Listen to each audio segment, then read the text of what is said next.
السلام عليكم ورحمة الله وبركاته. إن الحمد لله نحمده ونستعينه ونستهديه ونستغفره ونتوب إليه ونتوكل عليه ونعوذ بالله من شرور أنفسنا وسيئات أعمالنا.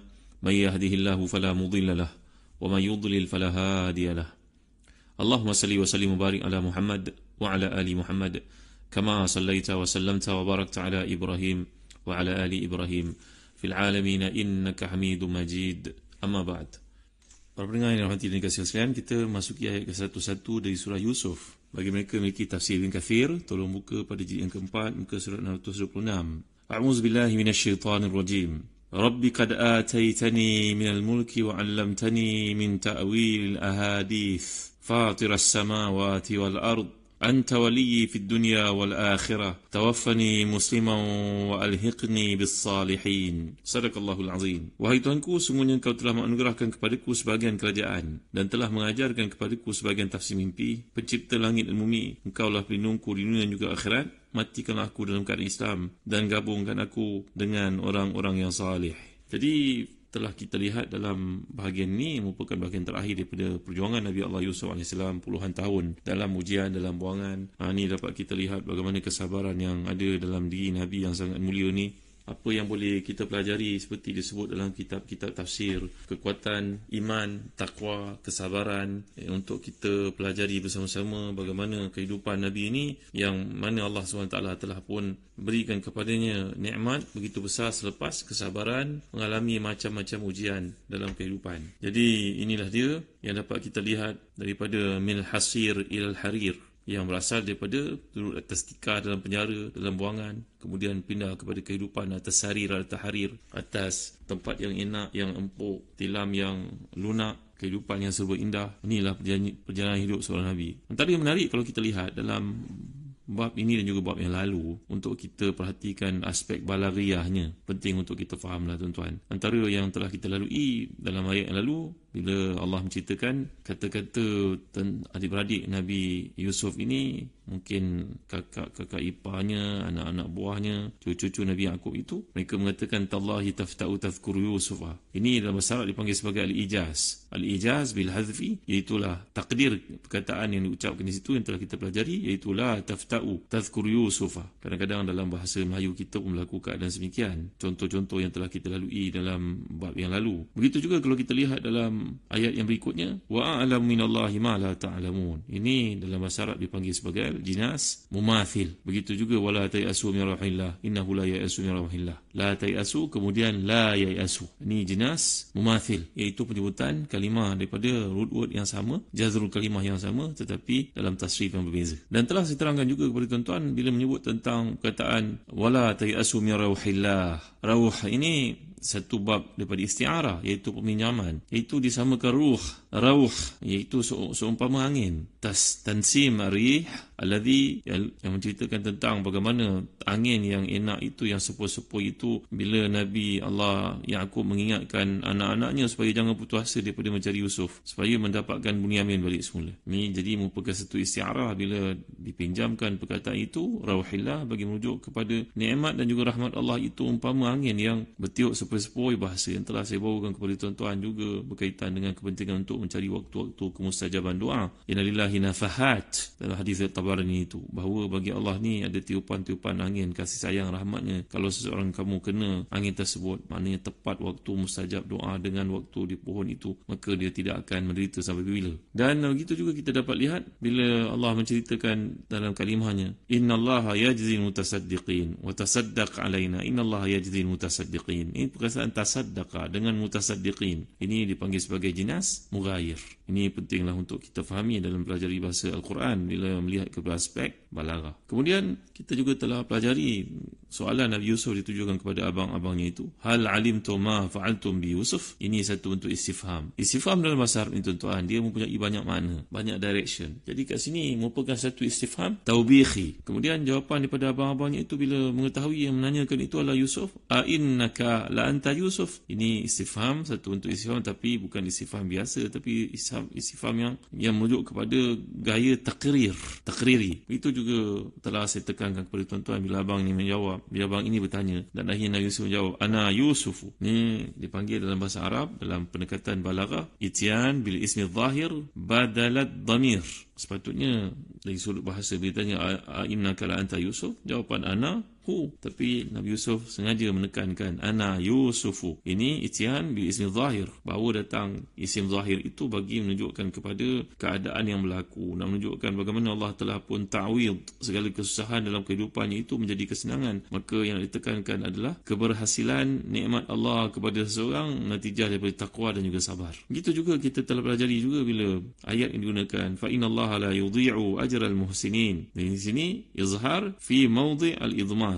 Sepatutnya kalau kita lihat dari sudut laras bahasa, penggunaan fa innallaha la yudhi'u ajrahum, tapi ditekankan berkali-kali perkataan muhsinin bagi mengajar kita tentang kualiti ihsan yang perlu ada dalam kehidupan, berpandukan kepada kisah Nabi yang banyak ihsannya ini. Itu juga kita dapat lihat bila keluarga itu berkata kepada Nabi Yaqub, tallahi innaka lafi dhalalikal qadim. Ini merupakan satu uslub yang dipanggil sebagai satu bentuk taukid. Ini merupakan jumlah khabariyah inkariyah, iaitu lihat bagaimana taukid datang dalam beberapa bentuk. Yang pertama sumpah tallah, kemudian innaka, ini merupakan satu huruf taukid inna, kemudian datang pula lafi. Ini merupakan satu lagi penguatan kepada aspek pernyataan itu. Ini gaya bahasa Arab yang dapat kita lihat disebut sebagai contohnya dalam Adul Masun ketika seseorang berkata bahawa dalam bahasa Arab ini banyak sangat hasyu. Hasyu ni pengulangan ayat yang sama, tetapi sebenarnya orang itu yang tidak faham, kerana dalam bahasa Arab ada berbagai-bagai uslub gaya bahasa ayat yang bersifat khabari itu dalam konteks yang berbeza-beza. Jadi tuan-tuan rahmati dan dikasihan,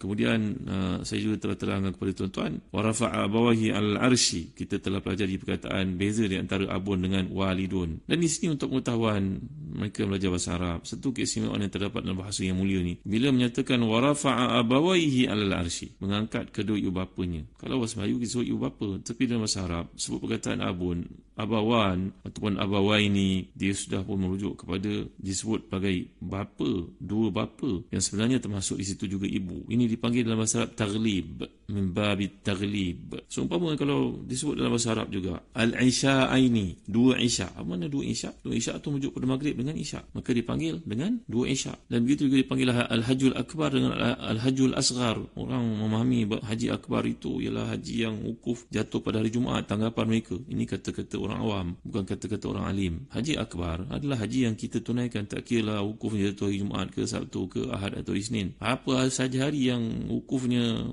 pada sebarang hari yang seminggu, itu tetap haji akbar. Kerana bahasa Arab panggil umrah itu haji asghar. Lawan kepada haji akbar adalah haji asghar. Haji asghar itu adalah umrah. Ini dia dipanggil dalam bahasa Arab sebagai min babit taghlib. Jadi kalau kita belajar bahasa Arab di sini, sepatutnya wa rafa'a abahu wa ummahu al-arshi. Bukan begitu sepatutnya. Tapi bahasa Arab ini dipanggil taglib, menyebut satu sudah memadai untuk merujuk kepada kedua-duanya sekali. Wa rafa'a abawaihi al-arshi. Andai kita belajar bahasa Arab, kita akan faham maksud yang dikehendaki di sini. Inilah keindahan kalau kita tidak memahami aspek balaghiyah daripada Al-Quran. Mungkin kehalusan makna yang terdapat pada pemilihan perkataan-perkataan ini gagal kita fahami. Muslim-muslimat rahmati dan dikasihan. Kita kembali kepada ayat ke-11 dalam kenyataan yang dikemukakan oleh Allah di sini. Inilah doa Nabi Yusuf kepada Tuhannya. Setelah sempurna nikmat yang diberikan kepadanya, dapat berkumpul dia dengan ibu bapanya, saudara-saudaranya, dan anugerah lain yang merupa kenabian dan kekuasaan, maka Nabi Allah yang mulia ini mohon kepada Tuhannya agar nikmat yang sempurna yang telah diterimanya di dunia itu berlanjutan hingga ke akhirat, iaitu agar dimatikan dalam keadaan Islam. Demikianlah menurut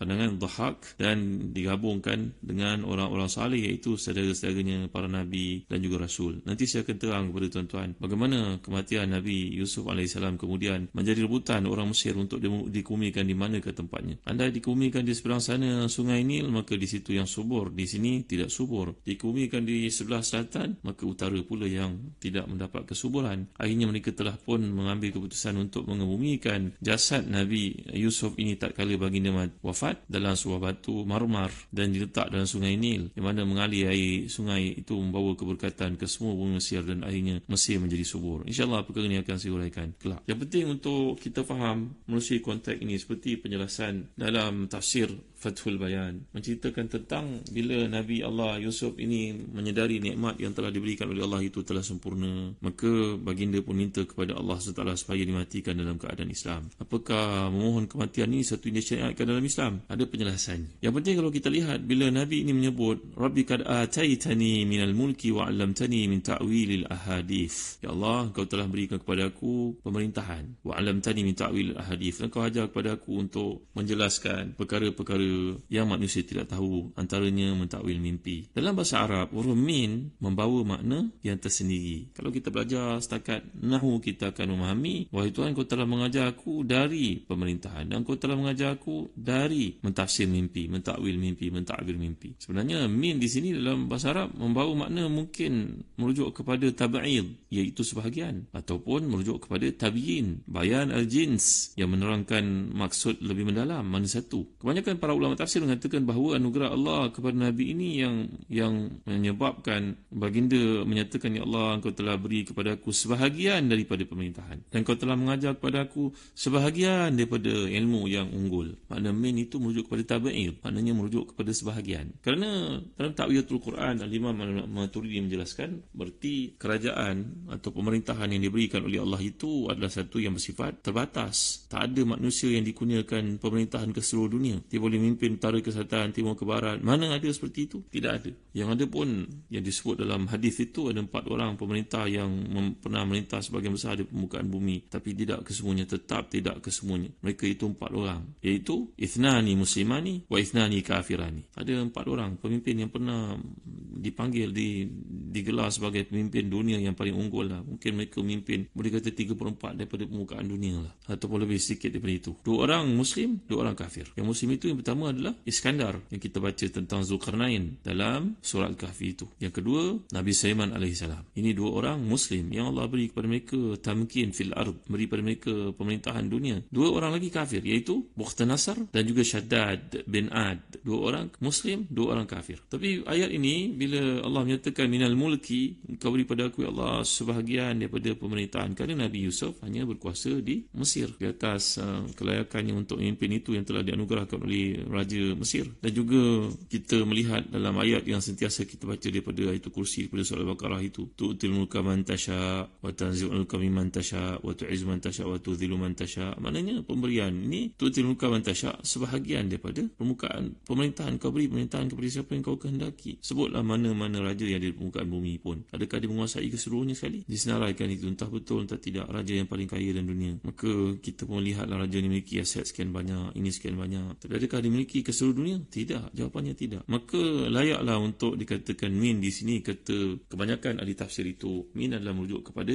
tab'id, iaitu pujian, kesedaran yang ada dalam Nabi yang mulia ini, bahawa Allah telah memberikan kepadanya sebahagian daripada pemerintahan, kekuasaan, dan sebahagian daripada ilmu yang jarang-jarang diberikan melainkan kepada makhluk yang terpilih, hamba yang terpilih di kalangan pilihannya, itu Nabi-Nabinya. Inilah dia cantiknya ayat ni bila dibawakan kepada kita, permintaan Nabi ini agar dimatikan oleh Allah. Adakah hukum minta kematian itu satu yang disyariatkan? InsyaAllah saya akan huraikan perkara ini dalam kuliah akan datang. Wallahu a'lam. Wa sallallahu ala sayyidina Muhammad wa ala alihi wa sahbihi wa baraka wasallam. Walhamdulillahi rabbil alamin. Wa barakallahu fikum. Wassalamualaikum warahmatullahi wabarakatuh.